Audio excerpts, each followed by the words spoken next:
സീതാ സ്വയംവരം ഭംഗിയായി നടന്നു.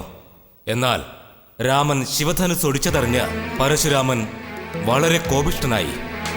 കോപാകുലനായ പരശുരാമന്റെ കോപത്തെ നേരിടേണ്ട അവസ്ഥ ശ്രീരാമനുണ്ടായി.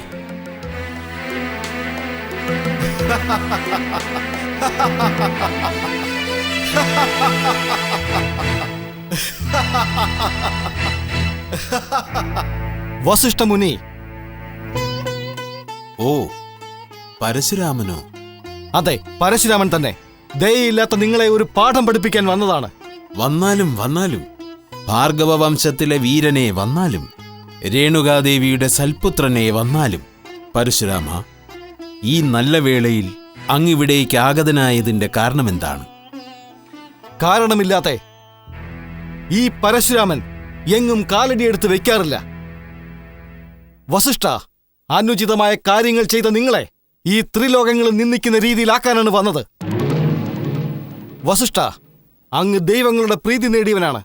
ആ ദൈവങ്ങളുടെ തൃപ്പാദങ്ങളിലെ പൊടി പോലും മാഹാത്മ്യമുള്ളതാണ്.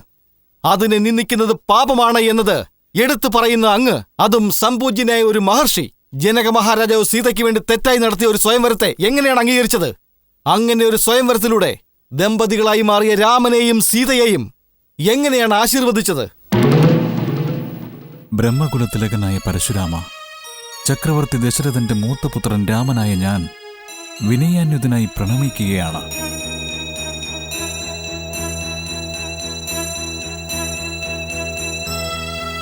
ഓ, നീയാണല്ലേ രാമൻ, രാക്ഷസന്മാരെ വധിച്ചവൻ, അവതാര പുരുഷൻ, മഹാവീരൻ, അങ്ങനെയെല്ലാം വിശ്വാമിത്ര മഹർഷിയാൽ പുകഴ്ത്തപ്പെട്ടവൻ നീയാണല്ലേ?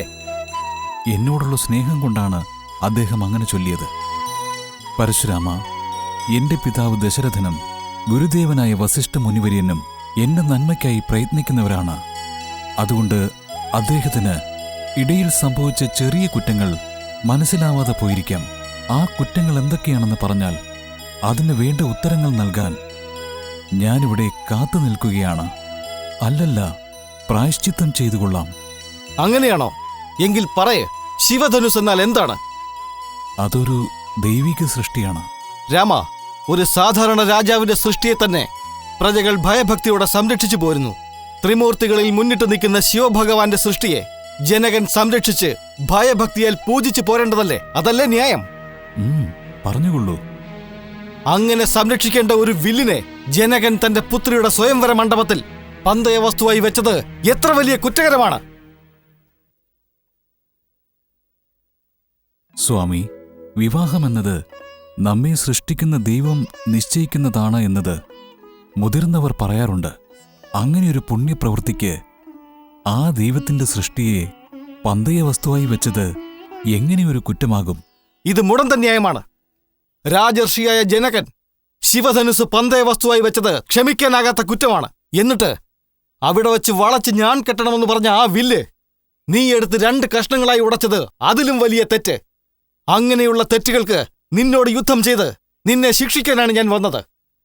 പരശുരാമ, ജനകൻ ശിവധനുസ് പന്തയവസ്തുവായി വെച്ചത് തെറ്റാണെന്ന് തന്നെ ഇരിക്കട്ടെ.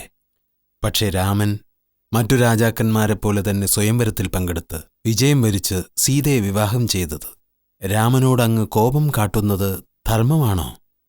ഹേ വസിഷ്ഠ, ഞാൻ പോരിനിറങ്ങിയതിനു ശേഷം ആരുടെ വാക്കുകൾ കേട്ടാലും അടങ്ങില്ല. പക്ഷെ നിങ്ങളിങ്ങനെ ഇവന് വേണ്ടി പുലമ്പുന്നത് കേൾക്കുമ്പോൾ ജനകൻ പന്തയത്തിൽ വെച്ചത് ശിവധനുസ് തന്നെയാണോ, അത് ഇവൻ തന്നെയാണോ ഉടച്ചത് എന്നൊരു സംശയം എനിക്കിപ്പോൾ തോന്നി തുടങ്ങിയിട്ടുണ്ട്. എല്ലാം അറിയുന്ന അങ്ങേക്ക് തന്നെ സംശയമോ? അതെ, ജനകൻ വെച്ചത് വേറൊരു വില്ലാണെങ്കിൽ, അതാണ് നീ ഉടച്ചതെങ്കിൽ ഞാനൊരു വ്യാജവീരനോട് യുദ്ധം ചെയ്തവനായി അറിയപ്പെടും. അതുകൊണ്ട് രാമ, നീയൊരു മഹാവീരനാണ്. നീ വളച്ചത് ശിവധനുസ് തന്നെയാണ് എന്നത് സത്യമാണെങ്കിൽ ഇതാ ശിവധനുസിന് തുല്യമായ ഈ വിഷ്ണുധനുസ് വളച്ച് ഞാൻ കെട്ടി കാണിക്കേ. അത് കണ്ടതിന് ശേഷം നിന്നോട് യുദ്ധം ചെയ്യണോ വേണ്ടയോ എന്ന് ഞാൻ തീരുമാനമെടുക്കും.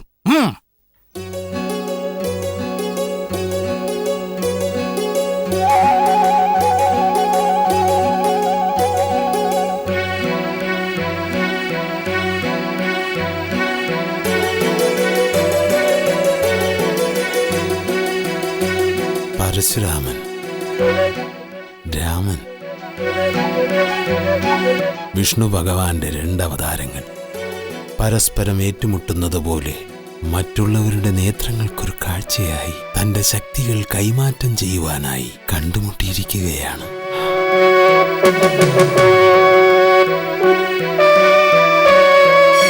എന്ത്? ഈ വിഷ്ണുധനുസിനെയും വളച്ച് ഞാൻ കെട്ടിയിരിക്കുന്നു. ഈ വില്ല് ഇതുവരെ വളച്ചവർ 3 പേരാണ്. ആദ്യം വളച്ചത് വിഷ്ണു ഭഗവാൻ. അദ്ദേഹത്തിന്റെ കൃപയാൽ ഇത് വളച്ച് ഞാൻ ഏറ്റുവിട്ടു. പിന്നെ എന്റെ പിതാവ് ജമദഗ്നി. എന്റെ പിതാവിന് ശേഷം ഇത് വളച്ചത് ഞാൻ മാത്രമാണ്. അത്രയും ശക്തിയുള്ള വില്ല് ഇവൻ വളരെ എളുപ്പത്തിൽ വളച്ച് അമ്പ് തൊടുക്കാൻ നിൽക്കുകയാണല്ലോ. രാമൻ സത്യത്തിൽ ആരായിരിക്കും? പരശുരാമ, മഹാവിഷ്ണുവായ എന്റെ അംശമാണ് നീ. ആയതിനാൽ നിന്റെ ഉള്ളിലുള്ളത് എന്റെ ശക്തി തന്നെയാണ്. അതുപയോഗിച്ച് ദുഷ്ടരായ ക്ഷത്രിയ വംശരെ നശിപ്പിക്കാം. എന്റെ ശക്തി എനിക്ക് എപ്പോഴാണോ ആവശ്യം വരുന്നത്, അപ്പോൾ രാമൻ എന്ന നിന്റെ പേരിൽ തന്നെ ഞാൻ അവതരിച്ച് നിന്നിൽ നിന്ന് ഞാൻ അതെടുത്തുകൊള്ളാം. അതെ, ഇദ്ദേഹം മഹാവിഷ്ണുവിന്റെ അവതാരം തന്നെയാണ്. ഇദ്ദേഹം ആരാണെന്ന് എന്നെ അറിയിക്കുവാനാണ് വില്ല് വളച്ചു പിടിച്ച് ഇങ്ങനെ നിൽക്കുന്നത്. അന്ന് ഇദ്ദേഹം പറഞ്ഞതുപോലെ എനിക്ക് ലഭിച്ച ശക്തി തിരികെ നൽകുവാനുള്ള സമയം ഇതുതന്നെയാണ്. ബ്രാഹ്മണ കുലശ്രേഷ്ഠ, ഇതാ താങ്കൾ തന്ന വില്ല് ഞാൻ വളച്ച് അമ്പ് തൊടുത്തിരിക്കുകയാണ്. ഇതുവരെ ഞാൻ തൊടുത്ത അമ്പുകളെ ഒരു ലക്ഷ്യം നോക്കി വിടുകയല്ലാതെ വെറുതെ എടുത്തിട്ടേയില്ല. ആയതിനാൽ ഈ അമ്പിന്റെ ലക്ഷ്യമെന്താണെന്ന് അങ്ങ് തന്നെ പറഞ്ഞു തന്നാലും. പ്രഭോ ശ്രീരാമ, അങ്ങ് ആരാണെന്ന് എനിക്ക് ഇപ്പോഴാണ് മനസ്സിലായത്. ദുഷ്ടരെ നിഗ്രഹിച്ച് ധർമ്മത്തെ സംരക്ഷിച്ച് ഭൂമിയെ രക്ഷിക്കാൻ വന്ന ദയാശീല. താങ്കൾ തൊടുക്കാൻ തുടങ്ങുന്ന ഈ അമ്പിന്റെ ലക്ഷ്യം എന്താണെന്ന് എന്നോടാണോ ചോദിക്കുന്നത്? അങ്ങ് നേരത്തെ ചോദിച്ചിരുന്നെങ്കിൽ ഈ ധരണിയുടെ പകുതിയിലധികമായ ഭാഗം ലക്ഷ്യത്തിനായി തരുമായിരുന്നു. അത് ഞാൻ നേരത്തെ തന്നെ ദാനമായി കൊടുത്തു കഴിഞ്ഞതാണ്. ഇനി എന്റെ കയ്യിൽ ശേഷിക്കുന്നത് എന്റെ നേട്ടങ്ങളും ഞാൻ വിചാരിക്കുന്നിടത്ത് ചെല്ലാനുള്ള മന്ത്രങ്ങളും മാത്രമാണ്. ഇവ രണ്ടിലും എന്റെ നേട്ടങ്ങളെല്ലാം തന്നെ അങ്ങയുടെ അമ്പിന്റെ ലക്ഷ്യത്തിനായി തന്നുവിടാം.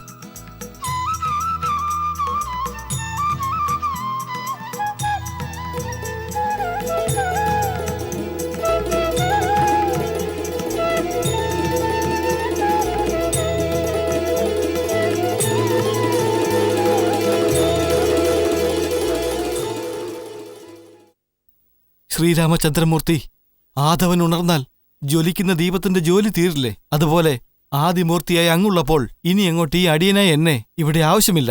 എന്നിൽ അവശേഷിച്ചിരുന്ന ശക്തികളെ ഞാൻ അങ്ങയ്ക്ക് തന്നു കഴിഞ്ഞു.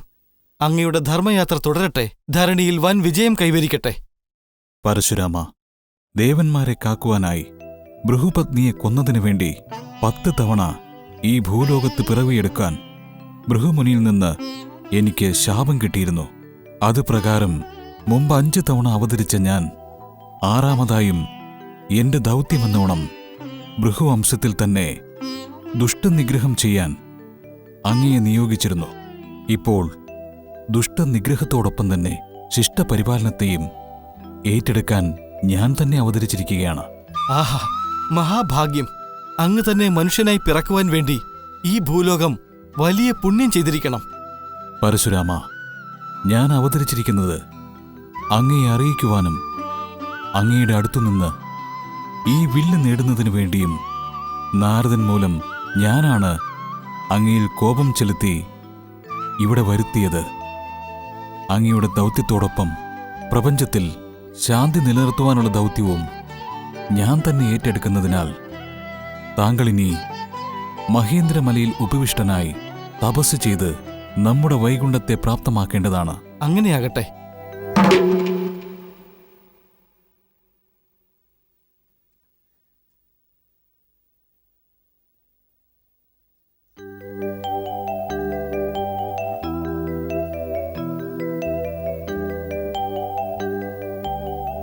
വരുണഭഗവാനെ, ഈ അമ്പിനെയും വില്ലിനെയും സംരക്ഷിക്കുവാനായി ഞാൻ അങ്ങയുടെ കൈകളിൽ ഏൽപ്പിക്കുന്നു.